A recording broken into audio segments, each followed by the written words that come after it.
गरीब अनाथ बच्चों का नसीब। रौनक अपने परिवार के साथ बस से जा रहा था। बस नदी के पुल से गुजर रही थी। तभी अचानक बस के ड्राइवर का संतुलन खो जाता है और बस नदी में गिर जाती है। रौनक के माता पिता की भी मौत हो जाती है। रौनक अपनी छोटी बहन रीना को ढूंढता है और उसे लेकर नदी के बाहर आ जाता है। किस्मत का खेल भी अजीब होता है। खुशी से अपने माता पिता के साथ बाहर आने वाले रौनक और रीना अचानक अनाथ हो जाते हैं। रौनक रीना के साथ चलते चलते किसी गांव में पहुंच जाता है। भैया, बहुत प्यास लगी है और भूख भी लगी है। आप मुझे यहाँ कहाँ लेकर आए हैं? माँ और पापा कहाँ हैं? छोटी सी रीना के सवालों का क्या जवाब दे, ये रौनक के समझ में नहीं आ रहा था। तभी रौनक को वड़ा पाव वाले का एक ठेला दिखता है। वो देखो, वहाँ पर एक आदमी वड़ा पाव बेच रहा है। मैं अभी तुम्हारे लिए लेकर आता हूँ, तुम यहीं रुको। हाँ? रौनक वड़ा पाव वाले के पास जाता है। वड़ा पाव वाला, जिसका नाम सुंदर था, उससे रौनक कहता है, अंकल, मुझे एक वड़ा पाव दे दो, बहुत भूख लगी है। रौनक की हालत देखकर सुंदर रौनक से पूछता है, हाँ हाँ अभी देता हूँ, उसमें क्या है, लेकिन पैसे तो है ना तुम्हारे पास? नहीं अंकल, मेरे पास पैसे नहीं है। मेरी बहन को बहुत भूख लगी है, प्लीज उसके लिए एक वड़ा पाव दे दीजिए ना, आपकी बड़ी मेहरबानी हो जाएगी। बिना पैसे के कुछ नहीं मिलेगा, चले जाओ यहाँ से। अंकल, आप खाना दे दीजिए, बदले में आपके काम में मदद कर दूंगा आपकी। सुंदर को ये बात ठीक लगती है। फिर सुंदर रीना और रौनक दोनों को पेट भर के खाना देता है। खाना खाने के बाद रौनक सुंदर की मदद करता है। रात हो जाती है। रौनक और रीना सुंदर के साथ ही होते हैं। सुंदर अपने घर जाने के लिए निकलता है। वो रौनक से कहता है, अरे बेटा, आज का सब काम तो हो गया है, अब तुम अपने घर वापस जाओ, तुम्हारे घर वाले तुम्हारी राह देख रहे होंगे। सुंदर की ये बात सुनकर रौनक और रीना फूट फूट कर रोने लगते हैं। अंकल, हम अनाथ हैं, हमारे माता पिता की मौत हो गई है। अब हमारा इस दुनिया में कोई नहीं है और ना ही रहने के लिए घर है। मैं अपनी इस छोटी बहन को लेकर कहाँ जाऊंगा? रौनक की बातें सुनकर सुंदर को उन पर दया आ जाती है।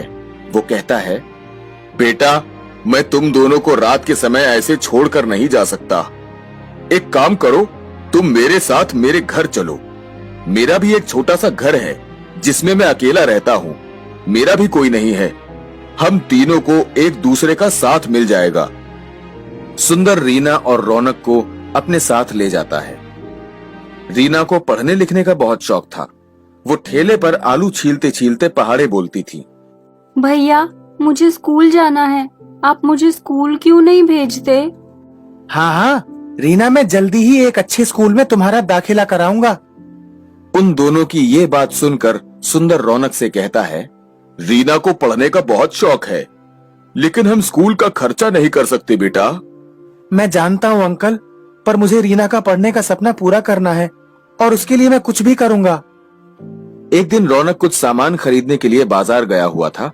तभी उसकी नजर किताबों की एक दुकान पर पड़ती है।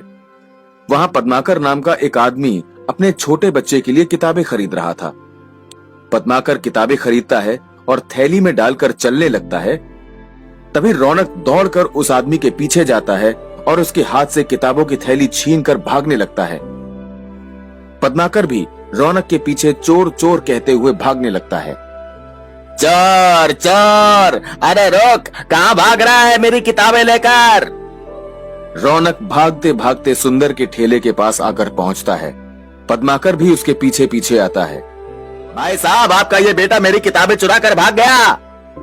अरे साहब, ये मेरा बेटा नहीं है, ये तो बेचारा अनाथ है। इसकी छोटी बहन है रीना, उसे पढ़ने लिखने का बड़ा शौक है, लेकिन ये इसे पढ़ा लिखा नहीं सकता, इसलिए इसने चोरी की होगी।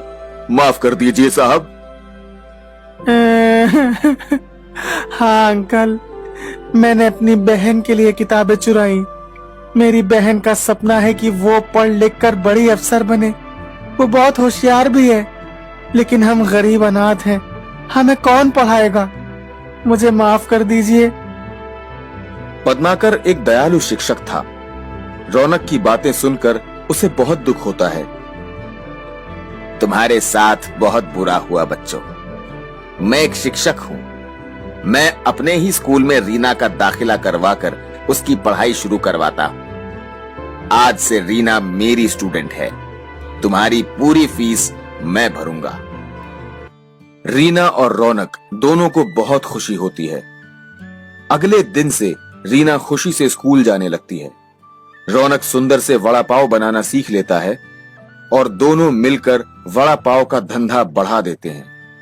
दोनों बहुत मेहनत करते हैं। अब रौनक को भी ठीक ठाक पैसे मिलने लगते हैं। रौनक सबसे मीठी बातें करता था। उसके ग्राहक अब उससे और कुछ नई चीजें खाने में मांगने लगे थे। कुछ साल निकल जाते हैं और रीना की पढ़ाई पूरी हो जाती है।